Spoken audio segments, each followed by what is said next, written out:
26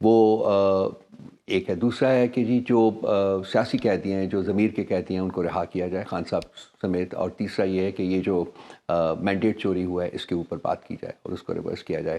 یہ ہمیں پتہ ہے کہ یہ ایک دن میں نہیں ہوتے, ایک ہفتے میں نہیں ہوں گے, شاید ایک مہینہ بھی نہ ہو, ٹائم لگتا ہے ان کے اوپر. لیکن کم از کم ایک کام تو ہو سکتا ہے کہ وہ لوگ جو کہ بے گناہ قید ہیں, جو کہ ہمارے پولیٹیکل پرسنرز ہیں, ان کو رہائی دے دیں.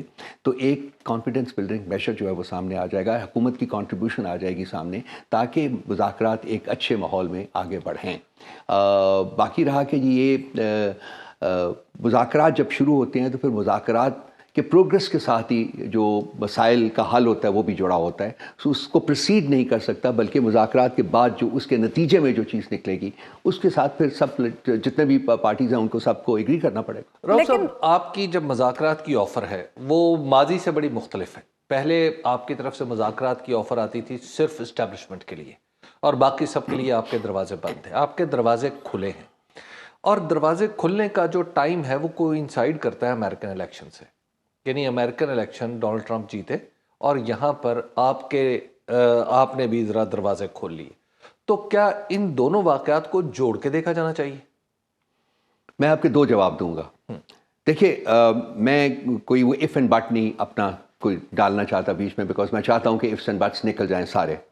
لیکن ایک بات حقیقت ہے, وہ یہ ہے کہ طاقت کا منبع تو وہی ہے, یہ تو مستعار طاقت کے اوپر چل رہی ہے. تو انہوں نے بھی جو کرنا ہے وہ اجازت کے بعد ہی کرنا ہے, اس کے بغیر نہیں کرنا. ہم چاہتے ہیں کہ یہ چلیں, ان کا ارینجمنٹ ہے, آپس میں ارینجمنٹ ہے, یہ کریں, ضرور کریں. ہم انٹرسٹڈ ہیں کہ مذاکرات آگے چلیں, ٹھیک ہے سر. لیکن اوکے جو ہونا ہے, اپروول جو ہونی ہے, وہ ان کو بھی پتہ ہے کہ کہاں سے ہونی ہے, کس طریقے سے ہونی ہے. All good, fine, that's it. اب یہ اپ ٹو دا گورنمنٹ ہے کہ وہ کس طریقے سے وہ آگے بڑھاتی ہے. میری صرف ریکویسٹ ہوگی کہ وقت نہ ضائع کریں. امریکن الیکشنز جو ہیں ہمارے ملک میں بہت کچھ کہا جا رہا ہے. ہمارا ڈائسپورا جو ہے وہ بہت ایفرٹ اس نے کی ہے, پچھلے کافی ماہ میں لگا ہوا ہے. وہ انہوں نے بہت کچھ اچیو کیا ہے. انہوں نے سینسٹائز کیا ہے فورن گورنمنٹس کو, فورن پارلیمنٹس کو, اور آپ نے دیکھا ہے کہ تقریباً ہر پارلیمنٹ نے ویسٹرن ڈیموکریسیز میں انہوں نے ایک تشویش کا اظہار کیا ہے کہ فورن منسٹرز نے, فورن سیکرٹریز نے خطوط لکھے ہیں, ان کے ایم پیز نے خطوط لکھے ہیں, پارلیمنٹیریز نے خطوط لکھے ہیں, کانگریس مین نے خطوط لکھے ہیں, سینیٹرز نے خطوط لکھے ہیں. تو وہ ایک ہے کہ کم از کم سینسٹائز کیا, ایک اویئرنیس جنریٹ ہوئی ہے, سارا کچھ ہے. لیکن پالیسیز جو ہوتی ہیں سر ممالک کی, وہ اس میں کوئی ایک نقطہ نہیں ہوتا جس کی وجہ سے پالیسیز بنتی ہیں. اس میں ویریس اسٹیک ہولڈرز ہوتے ہیں, مختلف اسٹیک ہولڈرز ہوتے ہیں. تو ٹھیک ہے, سینسٹائزیشن کے بعد کم از کم یہ پاسبلٹی ہے کہ شاید آنے والی حکومت جو ہے امریکہ میں وہ اس مسئلے کے اوپر بھی دھیان دے. لیکن کیا ہم اس کے اوپر بینک کر رہے ہیں؟ نہیں. کیا ہم اس سے کوئی بڑی ہی زیادہ امید لگا کے بیٹھے ہوئے ہیں؟ نہیں. ہمیں اپنے آپ کو بھی سینسٹائز کرنا ہوگا کہ پاکستان جو ہے وہ امریکہ کے کانٹیکسٹ میں کوئی اتنا بڑا میٹر نہیں ہے. تو آئی ہوپ اینڈ پرے کہ ہو جائے, ٹھیک ہو جائے, ہیومن رائٹس کے کانٹیکسٹ میں کوئی بات ہو جائے. لیکن میرے جیسا بندہ کم از کم یہ امید لگا کے نہیں بیٹھ سکتا کہ جی ٹرمپ آئے گا تو ہمارا مسئلہ حل ہو جائے گا. نہیں. اور میں آپ کو یہ بھی بتا دوں کہ پارٹی کے اندر بھی تھنکنگ یہ نہیں ہے. اچھا رؤف صاحب, آپ لوگوں کے ساتھ اب تک جو کچھ ہوتا رہا ہے اس کی بینیفیشری تو یہ حکومت ہے.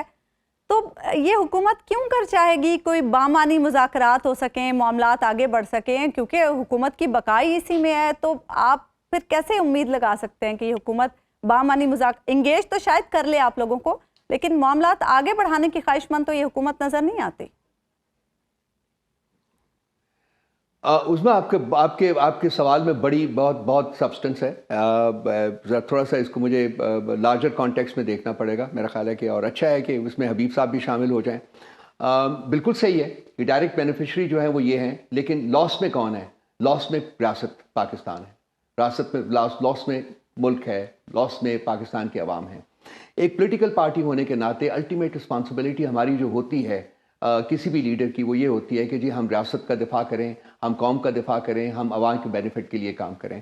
تو میرا خیال ہے کہ اگر یہ ریئلائزیشن جو ہے یہ اجاگر ہو جاتی ہے, اب اجاگر ہو جاتے ہیں رادر دین کہ جی 6 سال کے بعد یا 10 سال کے بعد ہو, تو وہ ٹھیک ہوگا. اور یہ کام کرنے کے لیے میرا خیال ہے کہ ایک منیمل کولیبریشن جو ہے پولیٹیکل پارٹیز میں وہ امپورٹنٹ ہوتی ہے.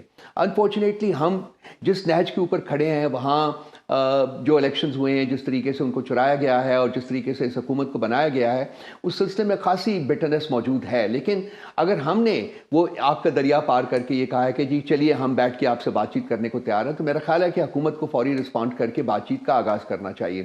اب بینیفیشری وغیرہ کی کہانی چھوڑ دیتے ہیں تھوڑی دیر کے لیے, ہم دیکھتے ہیں کہ جی حکومت کا رسپانس جو ہے وہ کیا ہوگا جب ہم نیگوسیشنز کی ٹیبل کے اوپر بیٹھیں گے. اگر وہاں وہ پازیٹیولی رسپانڈ کرتے ہیں, گیو اینڈ ٹیک کی اسپرٹ میں بات کو آگے بڑھاتے ہیں, تو میں آپ کو یقین دلاتا ہوں کہ پی ٹی آئی بھی جو ہے پوری کوآپریٹ کرے گی, کولیبریٹ کرے گی اور اس معاملے کو آگے بڑھائے گی. لیکن اگر حکومت کی طرف سے کوئی کسی قسم کی گیو اینڈ ٹیک کی بات نہیں ہوتی اور وہی سٹبرنس جو ہے جو کہ ہم نے پاسٹ میں دیکھی ہے وہی نظر آتی ہے, پھر انفارچونیٹلی مذاکرات کے ذریعے بھی ملک کے مسائل کو حل کرنے کی طرف ہم قدم نہیں اٹھا سکتے.